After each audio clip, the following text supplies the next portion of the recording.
يكسر بري خدم قامشلو جوي داري بريز فيصل يوسف كو بردفك أنا كسيو اندام كوميتا آمدكار يا كونفرانسا يك ريزيو يك هلوستيا كردي ميفاني مايا القل مايا كاك فيصل إيوار باش سباسو ميفاني روداويا أزانم كو اف چند روجن هم بآمدكاري جبوه كونفرانسي مجولن هون قلك يجي وستيانا هموتش آمدية بو السبب إيفار باشترا وقماشيفان وهدار الإجارة بل هرتج آمادا إيغو هيوستيبي هاي دبي قاب وأم نهاجي تكاردنا وأم السرد شغلن وأم ولد بينن وكونفرانسكي سركتي بي تشتكي حتى أنها أم ببيجن فرز غريك البيشياما هبنتنا قاب عمشن جو صبا أو رمشنا قلق بيروز ملتي ما نتني لروجافاي كردستان الباشور الباكور روجلات سرانسري جياني جافي واليا دسرت مامي رديرو يعني أف كونفرانسية كمين جار ديروكا كردي روجافادا يك هلوستك تي فشتي دمك دريج ناكوكيا وانا بشعب ديريا جنابي سروك مسعود وإيروجي نونري جنابي سروك مسعود إيروجي القامشلو يا وي الصبا شعب ديريا بكي و آلية جنابي وحاضر بالكونفرانس أبجهيريز كرتبي تقول كونو نري سروك برزاني دكتور حميد دربندي لروش آفايا وجي ميفاني یک کنفرانس دبا و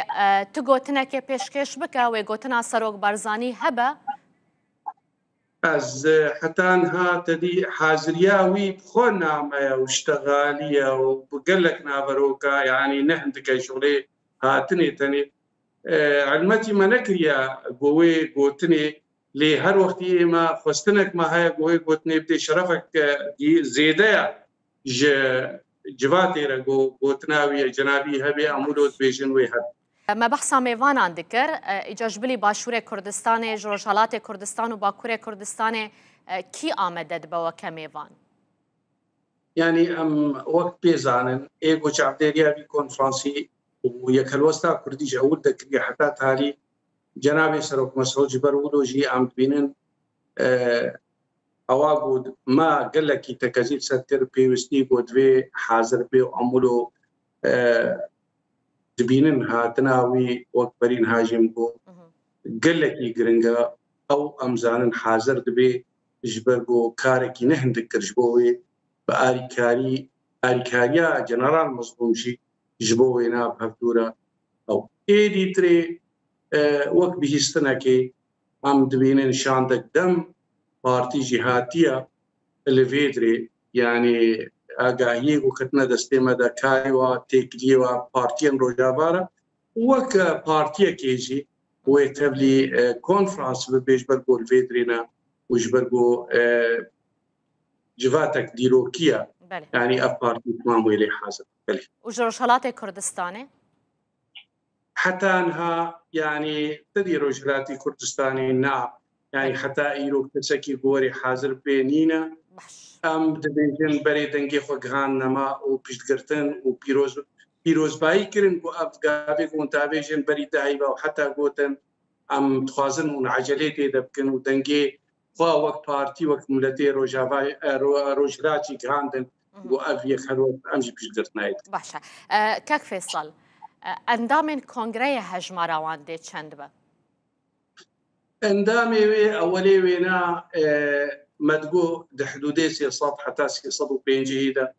لي بلكي تجاري افشي نبويا برنجيكو ملتي ما كسايتي روشنبير سياسي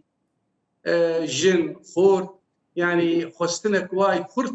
بحاضر بنجبر ولو ما هناكي جمار زي ذكر نهاوي شار صبي بلكي يعني كيم زيدا لي عم بيجن ندن شار صديرة 400 اندام كونغري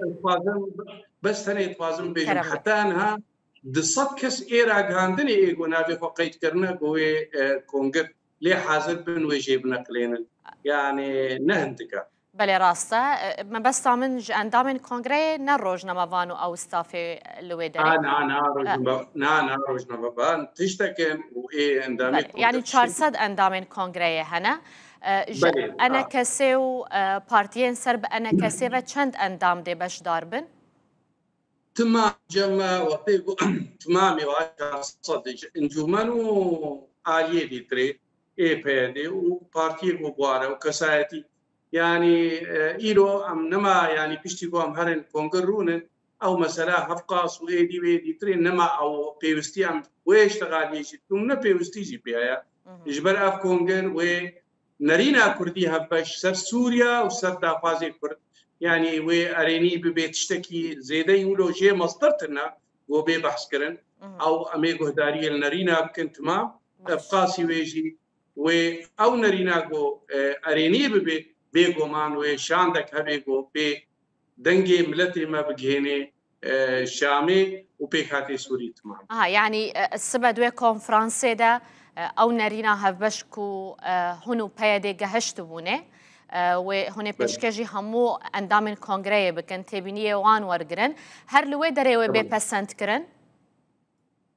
ويشاوبي او لوي دري بي بسنت كرن بي قبول كرن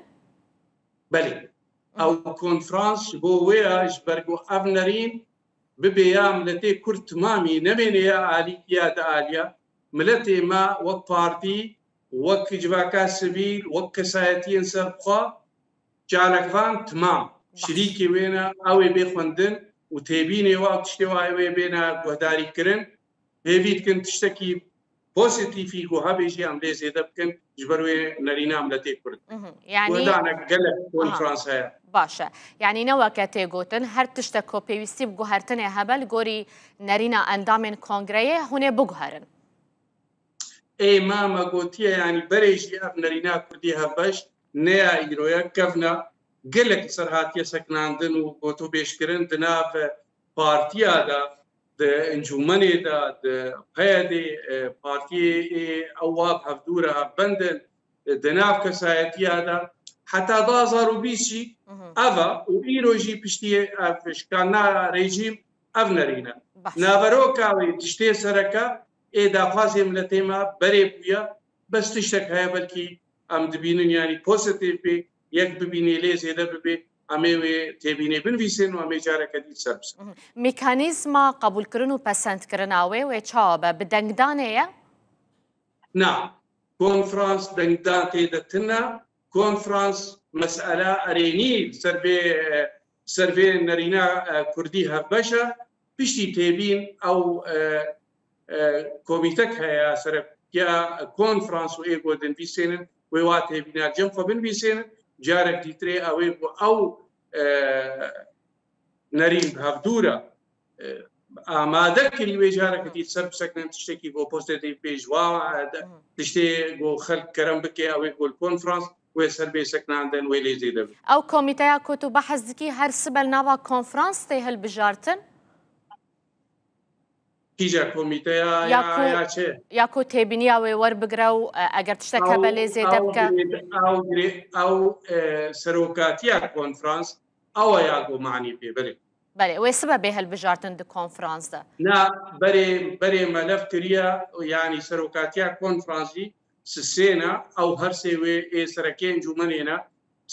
سروكين جمانيا كاك محمد اسماعيل بري يكجيش قبل كاك مظلوم نافي وانشيا سروكي انا كسيت قلت محمد اسماعيل وش محمد اسماعيل ام بروينا هر سروكا بيدي هبالا بروين يوسف وهبالا الهام احمد بله باشا اف ياكو دي سروكاتيا كونفرانسي بكن بله تنو نرك جعفرين تيدا باش دارت كونفرانسي ده يعني ما تخص قال لك شعفريني بجدار ببنجبر جيم خابنيه بو مساله اسايشتي يعني نقلكي اراميها بوجبر ولو ما بيكر كسن اي عفريني الفرح حاضر ببن لي يعني ري نقل كي جهه اماني بو منكا بكي عفريني اموابين على كردستان وبي بلنت كرند هولا كونفرانسي ده ام حتى انها قوتو بيشتن مثلا على كردستان ام تكزير سركن وكن جمنان اجتماعي كردي قودوي براكرن وكون فراس فكون فرنسا كي كردية ام وكن جمنان اجتماعي كردي برنامج مدايا جو اب على كردي يا انجومني وملتي متمامية بقاسي ويجي تخازم ويجي بيجم هناك بارتي دي تري اب علي بادي بجي حتى يرو خدي على كردينا بيش نيارك دي تريجي ام بيجن جبركو امو تبدا مي شريكي هبن على واجي بيراكرن بلي وينا بلكي ام سب تشتغلين يرو ام بيجن غمناكي او الجيل كيلكا على سوري ام هيبيت كن او الصبابين راك يعني نهاوي سبب نافا هوليدت شو قال هبن على كردستاني على تفدم وعلى نويا سوريا ام وك نرين دبيجن حتى انهاجي مدان وسطاني سرتكن بريارا كونفرانسنجي دو وقتي دمدي يا قوت سر هر تشتيريا دبي كونفرانس لدار كبي ام بري هر يك جما على كردي دماراوي دل دفري تمامي ام مش قيمته كيم ناكم نجهك وبيجن اريانا لي ام دبينن اب على كردي دبي بيرا كرن و اواغو عليه ديجي تقازي مغو اريني كريال سرتا يعني تفدمي ونها وساعتك دوي تري بياكرن باشا شان دا هفبش وسبا هردو كونفرانس دا بي دا مزراندنو بيك اني شان دا كودي بچا شامي يعني كونفرانس و برياري بدي جبرغو نما بشتي ابنرين بي مذكرن بي ديار كرن بي اري كرن جبو كسك نراجي بيجي يا انجومن يا بيدي يا انجي بارتي ديتري بيجي اف نرينا كرديها باش اسبدي مجيرا او كونفرانسي كو فينريني اريت كي كسكي تخويل لاكي غير شاندك هبش وبرياري بدي شاندك هبش بيشتي كونفرانس وسربي سكناندن وبرا شاندك تعبيرك ب وبريارا كونفرانس بدي شاندك كردي او نرين خدي بيجيرو بربانيت بقى سبا كونفرانس عده دست بيدكا كان ساعتان دومينا دست بيد كده ما قلت ساعات ده دست بيد كي غيرك ساعات دو ولو ما قلت يعني ام هيبيت كندو يدمي خلاص هنا بدا خويانيه كنيفسكي انجامان راق هنا ينجب كونفرانسا كروجنا مافاني امي هر دافيانيه كي جدرخن وام نزان وقتي بيوستي هبي بلكي ام ادراك هاندني دا ايلوي ديجي برسوناج يابن برسبيدان ليد